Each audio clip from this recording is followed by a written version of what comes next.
Shalom Bapak Ibu Saudara-saudara kekasih dalam nama Tuhan kita Tuhan Yesus Kristus. Dan selamat bertemu kembali di YouTube saya, Pendeta Rudolf H. Pasaribu Channel. Dengan dan lewat channel ini, saya komit untuk senantiasa menyebarkan pengajaran firman Tuhan. Karena saya percaya berlandaskan Yesaya pasal 55 ayat 11 bahwa firman Tuhan yang saya dan Bapak Ibu Saudara-saudara semuanya juga ikut sebar lewat apapun termasuk lewat video ini tidak akan kembali dengan sia-sia, tetapi akan bekerja sendiri lewat kuasa dan berkat urapan Roh Kudus.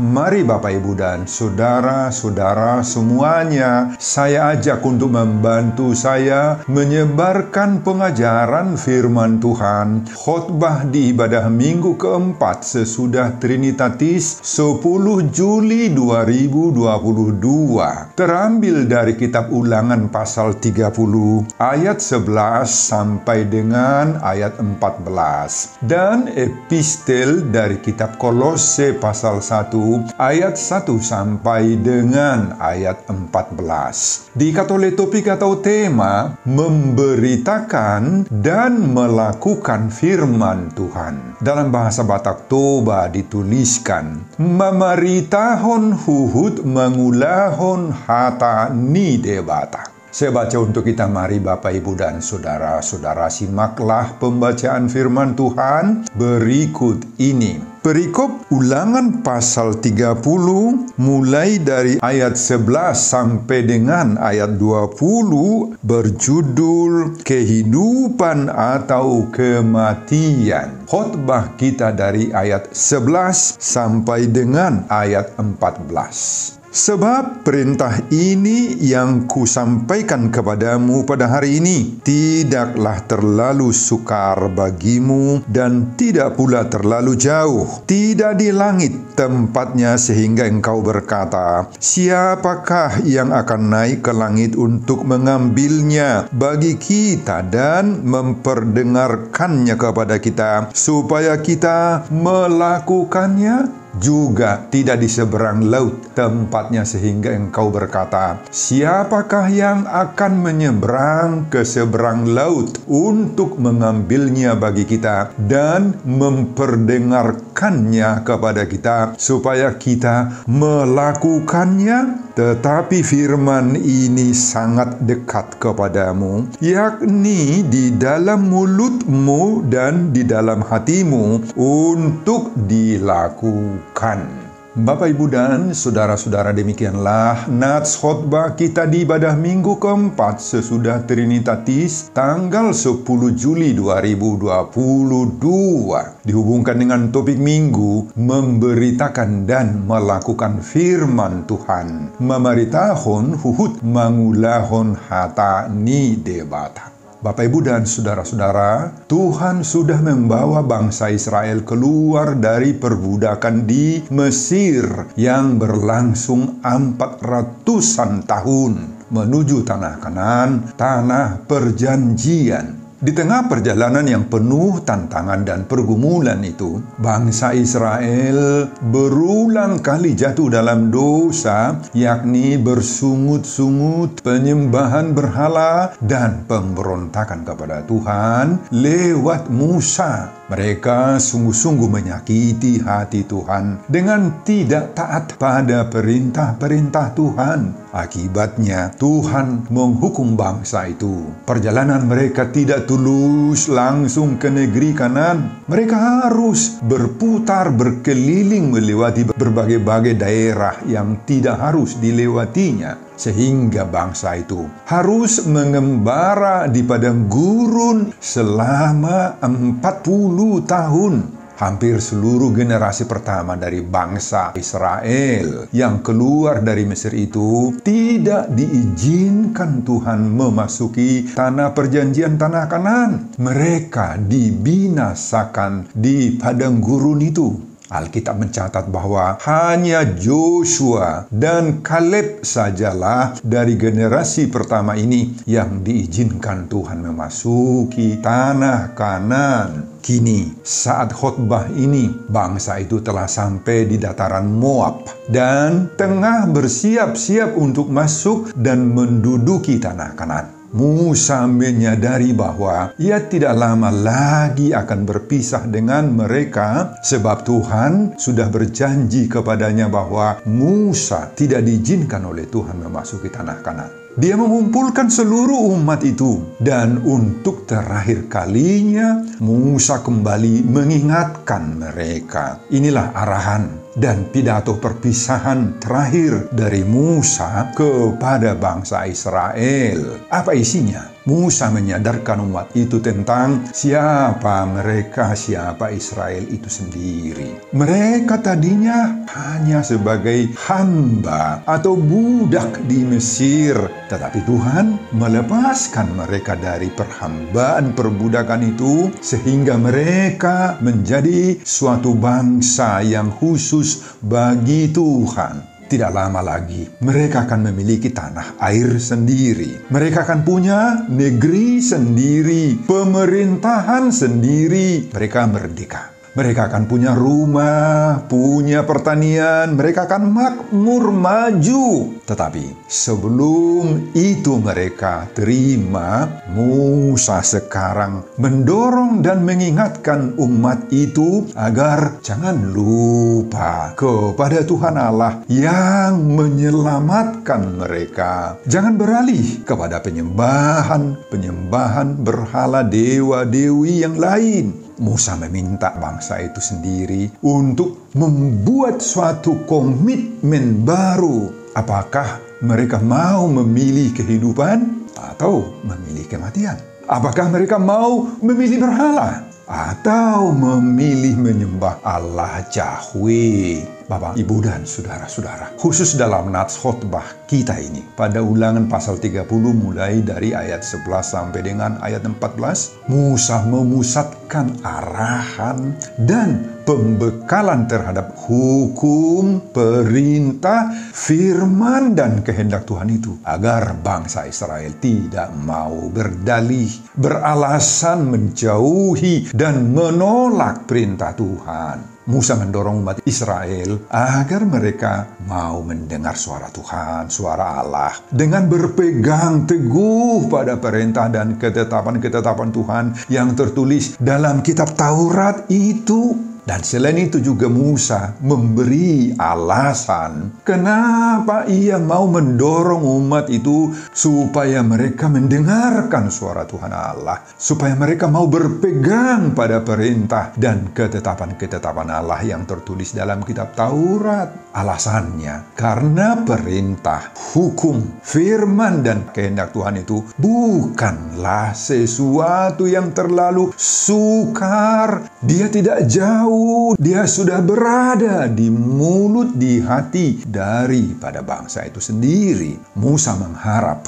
agar dengan melakukan semua apa yang diperintahkan oleh Tuhan Allah itu, maka Tuhan Allah akan melimpahi mereka itu dengan kebaikan-kebaikan dalam segala pekerjaan-pekerjaan, dalam buah kandungan mereka, dalam hasil ternak, dan dalam hasil bumi. Tuhan akan memberkati mereka. Yang penting adalah mereka memiliki ketaatan, kemauan, loyalitas, dan mau mempercayai Tuhan. Bapak, Ibu, dan saudara-saudara, itulah isi keseluruhan khotbah kita di minggu keempat sesudah Trinitatis tanggal 10 Juli 2022, dihubungkan dengan topik minggu memberitakan dan melakukan perintah Tuhan. Memaritahon huhut mangulahon hata ni debata. Apa pengajaran Tuhan bagi kita lewat khotbah ini sebagaimana pesan topik minggu ini? Pertama, hidup ini adalah pilihan. Pilih berhala atau dunia, atau pilih Allah atau Yesus. Bapak, Ibu, dan saudara-saudara, oleh Musa mereka diingatkan dengan memilih dan menyembah berhala-berhala, maka orang Israel itu harus binasa, harus mati.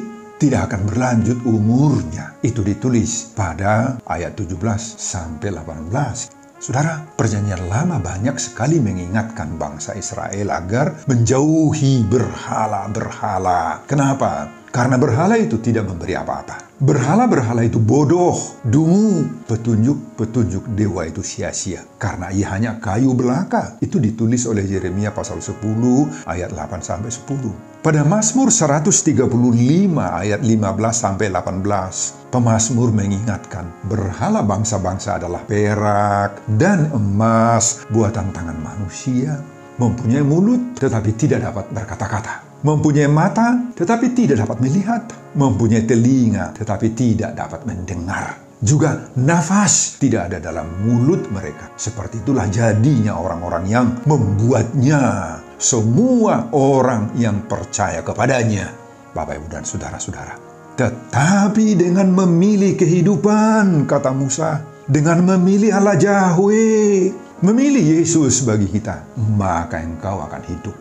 Baik engkau maupun keturunanmu. Dan lanjut umurmu untuk tinggal di tanah yang dijanjikan oleh Tuhan, sebagaimana ditulis dalam Ulangan pasal 30 ayat 19 sampai ayat 20. Saudara, pilihan hidup ini terus berlangsung sampai dengan masa sekarang, zaman kita ini. Ada kebebasan, ada free will bagi kita untuk memilih yang terbaik menurut hati nurani kita. Hati nurani inilah yang menentukan pilihan apa yang kita lakukan. Melakukan yang baik atau berbuat yang jahat. Hati nurani inilah yang memimpinnya. Jika sekarang kepada kita ditawarkan Bapak, Ibu, dan saudara-saudara untuk memilih berkat atau memilih kematian, tentu saja kita semua akan sangat cepat memilih berkat. Bukan? Baik sekali itu. Tetapi jika pilihan kita untuk mendapatkan berkat, tentu ada yang harus kita janjikan dulu dengan Tuhan. Pada ayat 16 dikatakan di sini ada 3 yang harus kita lakukan. Pertama, mengasihi Tuhan Allah. Kedua, hidup menurut jalan Tuhan. Ketiga, kita mau berpegang pada perintah, ketetapan, hukum, dan peraturan-peraturannya. Peraturan-peraturan Tuhan. Saudara, jika Tuhan menawarkan 2 pilihan kepada orang Israel dan bahkan kepada kita saat ini, maka ingatlah bahwa dunia ini di mana kita berada sekarang juga menawarkan bermacam-macam pilihan. Dunia menawarkan kekayaan harta yang melimpah, menawarkan jabatan yang baik, menawarkan kesenangan duniawi, hidup manusiawi kita yang menggiurkan, menawarkan hasil-hasil teknologi juga, IT, information and technology yang mutakhir juga ditawarkan oleh dunia ini dan lain-lain. Tetapi ingatlah Bapak, Ibu, dan saudara-saudara, dengan semua tawaran-tawaran yang menyenangkan itu bukan tanpa masalah, bukan tanpa taruhan. Taruhannya selalu akan mengorbankan iman, mengorbankan kepercayaan dan hidup kerohanian kita. Kenapa? Karena di balik semuanya itu sudah berdiri juga iblis untuk memimpinnya. Untuk mendapatkan harta yang berkelimpahan misalnya dengan cepat, maka kita ditawarkan untuk melakukan penipuan, persekongkolan, menggunakan jalan-jalan pintas, jalan-jalan cepat, tetapi bertentangan dengan kehendak Tuhan. Untuk mendapatkan jabatan yang strategis misalnya, akan selalu ada tawaran iblis dengan menempuh apa yang kita sebut dengan istilah sekarang KKN, korupsi, kolusi, nepotisme. Untuk mendapatkan semuanya itu sering kita diperhadapkan dengan pilihan-pilihan antara hitam dan putih. Hitam artinya gelap, mistik, jahat. Putih tak bercacat. Tetapi siapa yang mau melakukannya? Yang putih ini. Dan bahkan ada yang memilih bukan hitam, bukan putih, abu-abu. Apa artinya yang abu-abu? Samar-samar, tidak jelas. Tetapi di balik semuanya itu sudah berdiri juga iblis untuk memimpinnya. Saudara, khotbah ini mengajar kita. Mari kita pilih ikut jalan Tuhan, jalan Yesus. Jalan Tuhan itu jelas, tidak hitam, tidak abu-abu, meski risikonya juga tidak dapat dipungkiri, tetap akan ada. Dan tetap memiliki konsekuensinya. Kita harus pikul salib Kristus. Kita akan harus juga mengalami penderitaan ikut Kristus itu, ikut Tuhan itu. Mari kita pegang teguh Bapak Ibu dan saudara-saudara komitmen yang pernah diberikan oleh Yosua kepada Tuhan dan di hadapan masyarakat jemaat Israel pada saat itu. Tetapi aku dan seisi rumahku, kami akan tetap beribadah kepada Tuhan. Bapak, Ibu, dan saudara-saudara, itulah pengajaran pertama bagi kita lewat khotbah ini. Pengajaran yang kedua, hiduplah menurut perintah, hukum, dan firman Tuhan. Saudara, dalam pidato perpisahan Musa dengan umat Israel yang akan melanjutkan perjalanannya menduduki tanah Kanaan, sedangkan Musa tidak ikut sampai di tanah Kanaan. Musa mendorong umat Israel agar komit untuk melakukan semua perintah, hukum, dan firman Allah yang sudah mereka terima. Sebab itu akan berakibat pada hidup masa depan mereka. Ada beberapa alasan yang kuat kenapa Musa menekankan agar umat Tuhan di kala itu dan kita di saat ini harus menghidupi, harus menjalankan firman Tuhan. Mari kita dalami satu persatu. Alasan pertama, karena perintah yang tertulis dalam hukum Taurat itu bukanlah sesuatu yang terlalu sukar. Saudara, ini alasan pertama dari Musa. Musa menjamin bahwa hukum, perintah, dan firman Allah itu bukan sesuatu yang terlalu sukar. Saudara, kalau Musa mengatakan bukan sesuatu yang sukar, maka kita juga harus mengakui bahwa hukum, perintah, dan firman itu bukan juga sesuatu yang mudah. Saudara, dengan mengatakan kedua-duanya, bukan sesuatu yang sukar dan bukan juga sesuatu yang mudah dilakukan, maka kita tidak boleh pandang enteng, remeh terhadap hukum, perintah, firman Allah ini Bapak Ibu. Sikap yang sesungguhnya dituntut dari orang Israel saat itu dan dari kita saat ini adalah kita mau menghidupi perintah Tuhan ini dengan sesungguhnya dari hati yang terdalam dan menampakkannya dalam hidup sehari-hari. Jadi bukan soal mampu atau tidak mampu melakukan, pasti mampu. Tetapi dibutuhkan usaha yang maksimal, dibutuhkan keseriusan dan kesungguhan hati Bapak Ibu. Jangan separuh hati dan jangan main-main terhadap firman. Inilah yang diminta oleh Tuhan dari orang Israel dan dari kita saat ini. Mari kita hidupi dan jalankan firman itu dengan sungguh-sungguh. Alasan yang kedua, Musa mengatakan bahwa perintah itu bukan sesuatu yang terlalu jauh, tidak di langit atau di seberang laut tempatnya. Apa artinya itu? Musa hendak mau menegaskan Bapak Ibu bahwa perintah Tuhan itu bukan sesuatu yang tersembunyi, bukan di luar jangkauan manusia. Perintah Tuhan itu bisa dengan mudah diperoleh, diakses, didapat didengar.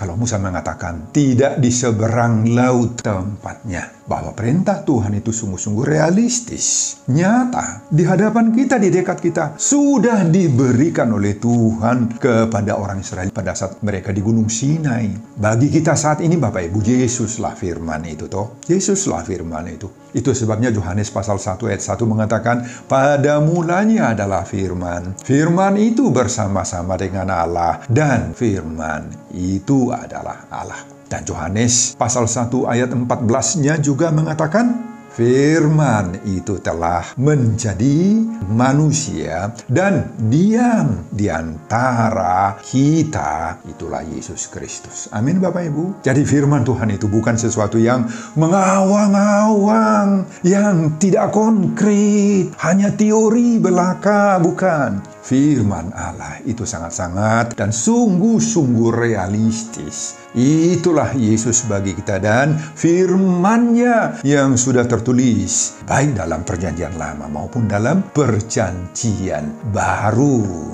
Alasan ketiga, Musa kemudian memberi kepastian yang kuat bahwa perintah Allah itu sudah berada di dalam mulut dan di dalam hatimu, kata Musa. Apa artinya kalau Musa mengatakan seperti itu? Musa menegaskan Bapak Ibu bahwa firman Allah itu sudah begitu familiar bagi umatnya, bagi orang Israel, bagi kita. Firman Allah itu juga telah menjadi bagian dari hidup mereka, hidup kita, yang tidak terpisahkan lagi dengan hidup kita. Firman itu bukan sesuatu yang asing lagi bagi orang Israel, bagi kita saat ini. Perintah itu ada di tengah-tengah kehidupan kita. Perintah itu sudah berada sangat dekat dengan kita, yaitu di dalam mulut, dalam hati, dalam hidup kita, Bapak Ibu. Kalau firman sudah berada di mulut, maka hal itu memberi arti bahwa pertama-tama firman itu cukup mudah untuk disampaikan, di-share kepada orang lain. Kedua, sudah tinggal menyampaikan saja kita ini. Dan ketiga, tidak ada alasan bagi kita juga untuk tidak menyampaikan, tidak men-share firman tersebut kepada orang lain. Saudara, dengan ketiga-tiga alasan dan penjelasan Musa ini, maka Musa hendak menegaskan bahwa tidak ada lagi alasan bagi umat Tuhan siapapun dia, orang Israel sendiri atau kita, untuk menolak perintah, hukum, dan firman Allah itu. Nggak ada alasan. Artinya, jikapun terjadi penolakan dan ketidaktaatan terhadap firman Allah, hal itu bukan disebabkan oleh sulitnya melakukan perintah, hukum, dan firman Allah itu, Bapak Ibu, tetapi karena alasan-alasan lain di dalam atau di luar diri kita. Semoga hal itu tidak ada dalam diri kita. Amin, Bapak Ibu. Pengajaran yang ketiga, beritakan dan lakukanlah firman yang didengar.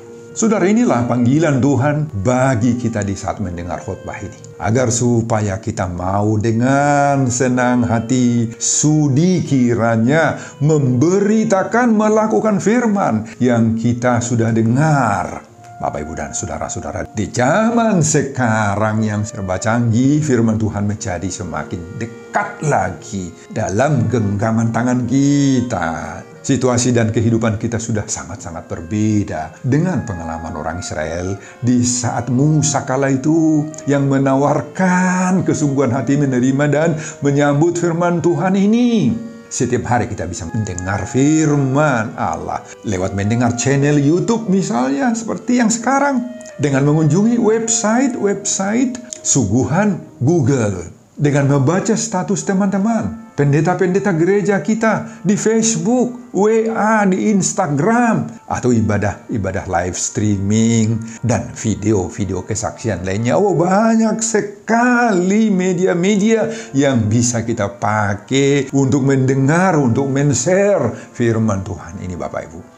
Jadi, tidak ada alasan bagi kita untuk mengatakan bahwa kita sulit mendapatkan firman Tuhan. Ada banyak sekali pilihan dan tidak membutuhkan biaya yang bisa merugikan kita secara ekonomis misalnya. Sehingga semuanya sekarang kembali pada diri kita sendiri.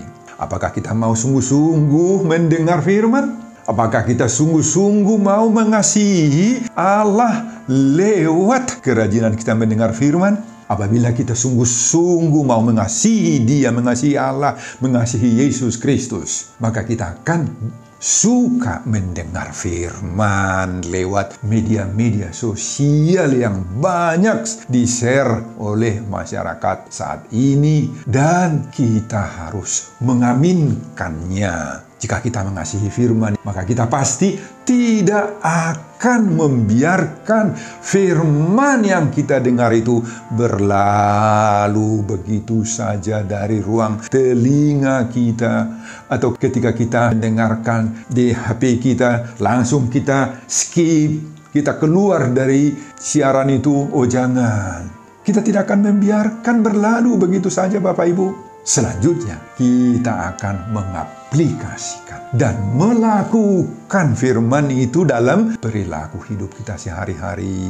Dalam hidup kita ini nampak buah daripada firman itu, Bapak Ibu. Ada perubahan di dalam diri kita. Kita tidak akan lebih mengasihi dunia ini lagi daripada mengasihi Tuhan. Tidak lagi.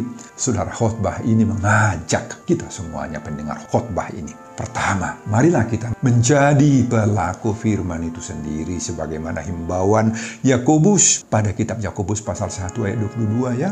Jadi tidak cukup hanya mendengar firman, tetapi harus tiba pada kategori pelaku firman itu sendiri. Sayang sekali lah firman yang kita baca, yang kita dengar itu apabila tidak berlanjut dengan penerapannya dalam hidup sehari-hari. Percuma jika kita mengaku diri orang beriman kepada Tuhan, tetapi kita tidak pernah menunjukkan firman Tuhan itu dalam perilaku hidup sehari-hari kita. Kedua, apa yang kita lakukan? Marilah kita mau men-share, menyebarkan, serta membagikan firman tersebut kepada orang lain. Karena dengan demikian kita juga sudah ikut dalam misi pekabaran Injil. Supaya kabar baik itu dinikmati, didengar oleh semakin banyak orang. Dan dengan demikian kita sudah dengan senang hati dan kesungguhan hati untuk melakukan panggilan serta seruan topik minggu ini. Memberitakan dan melakukan firman Tuhan. Mamaritahon huhut mangulahon hatani debata. Semoga Tuhan memberkati kita dalam misi pemberitaan dan melakukan firman Tuhan ini. Sebelum saya mengakhiri khotbah ini, kembali saya mengajak Bapak, Ibu, dan saudara-saudara untuk membantu saya menyebarkan pengajaran firman Tuhan khotbah di minggu keempat sesudah Trinitatis 10 Juli 2022 dari kitab Ulangan pasal 30 ayat 11 sampai dengan ayat 14 ini, agar semakin banyak orang yang mau memberitakan dan melakukan firman Tuhan. Memaritahon huhut mangulahon hatani debata, termotivasi lewat khotbah ini. Simak juga video-video khotbah saya yang lain agar Bapak, Ibu, dan saudara-saudara memiliki sentuhan dan pemahaman rohani yang semakin diperkaya. Buka di YouTube saya, Pendeta Rudolf H. Pasaribu Channel. Selamat mengikuti ibadah minggu, baik di gereja atau di rumah masing-masing. Tuhan Yesus memberkati kita. Shalom, Horas, amin. Bapa, terima kasih untuk firman yang Engkau beri kepada kami saat ini. Berkatilah setiap pendengar khotbah atau firman ini Tuhan. Biarlah khotbah ini menjadi pengajaran yang berharga bagi kami. Berkati juga hamba-Mu dalam persiapan khotbah berikutnya. Dan semuanya seperuntukkan demi kemuliaan, hormat, dan pujian bagi Allah. Di dalam nama Yesus Kristus saya berdoa dan mengucap syukur. Amin.